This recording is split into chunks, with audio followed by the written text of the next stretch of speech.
This phone costs $500 back in 2019. It's now about 7 years later, and guess what I paid for it? 22 bucks. Your trip to the grocery store probably costs more in gas money with what's happening right now. Before we get into it though, if you like the show, help the channel grow by giving a like and subscribe. You're watching Lumerion. Now let's get into it. I've covered the mighty little XZ1 Compact with all its boxy charm and the Sony XZ2 series that went full freaky with their kind of bulbous curved designs. Now by 2019, Sony was all in on tall 21:9 screens for movie lovers. And then there's this thing, the Xperia 8, the black sheep of the lineup with a thick forehead but then a thin chin. Totally unbalanced, but that's exactly why we're here. Why did Sony name this the number 8? It's kind of weird, right? Well, turns out this is actually a modified Xperia 10 Mark I. It's tweaked for the Japanese domestic market with a few changes to the build. First up is this display. You've seen phones with uneven bezels, you've probably seen 21:9 screens, but both of these things together, that's the Xperia 8. The screen is shoved down, giving you a massive forehead, but a clean and evenly spaced bottom bezel. And no, it is not an OLED display. It's a cheap LCD with just okay colors and viewing angles. But honestly, that's a win for old phones like these because you avoid the lightsaber green line issues that plague the Xperia 5 series. And I don't know, but to me, the weird screen honestly makes the Xperia 8 feel more unique and fun than all of the Xperias that came after this. You flip it upside down and bam, you've got yourself a budget Xiaomi Mi Mix.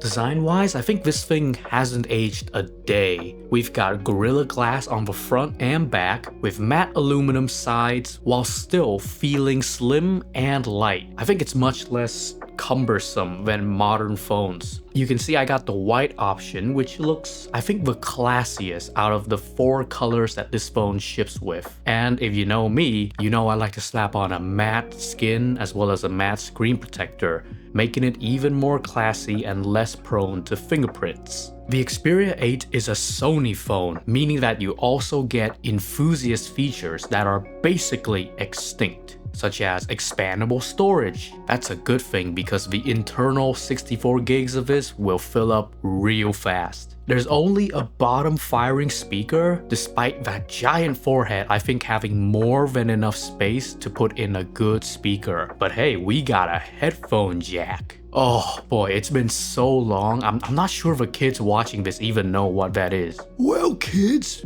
back in my day we listened to music and we charged our phones at the same time without needing AirPods. Wild, I know. Okay, so for $20, this phone sounds great, right? Well, that's only half the story, I'm afraid. It's a 7-year-old device with a locked bootloader, making it stuck on Android 9. Most apps still work fine, but security updates, oh, those are long gone. Luckily, the Sony clocks and Xperia loop animations continue to look nice even in 2026. Slap on a launcher and a clean wallpaper and you can still make this phone feel brand new. Sony's flavor of Android is pretty much bone stock, but you do get classics like battery care charging and stamina mode to stretch that tiny 2800 milliamp battery. Because oh boy, by no means is the Xperia 8 an endurance champ. And the performance, it straight up sucks. Inside here is a Snapdragon 630 that Sony already recycled for 2 years when this phone launched, and it is lethargic by this point. It chugs through even basic menu navigation and social media apps, so forget playing games on this. Sometimes it'll just lock up and freeze. But strangely, I've seen Japanese grandmas use these phones with zero complaints. They're sweet ladies, okay? But let's be honest, they're also moving at a grandma's pace.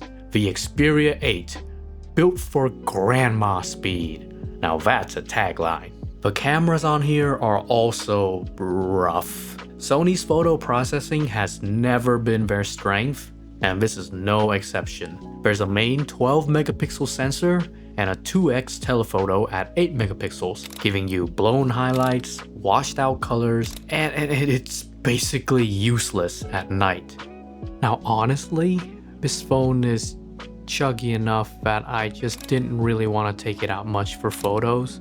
So most of what you'll see here will be pictures of like flowers and plants, or just simple compositions.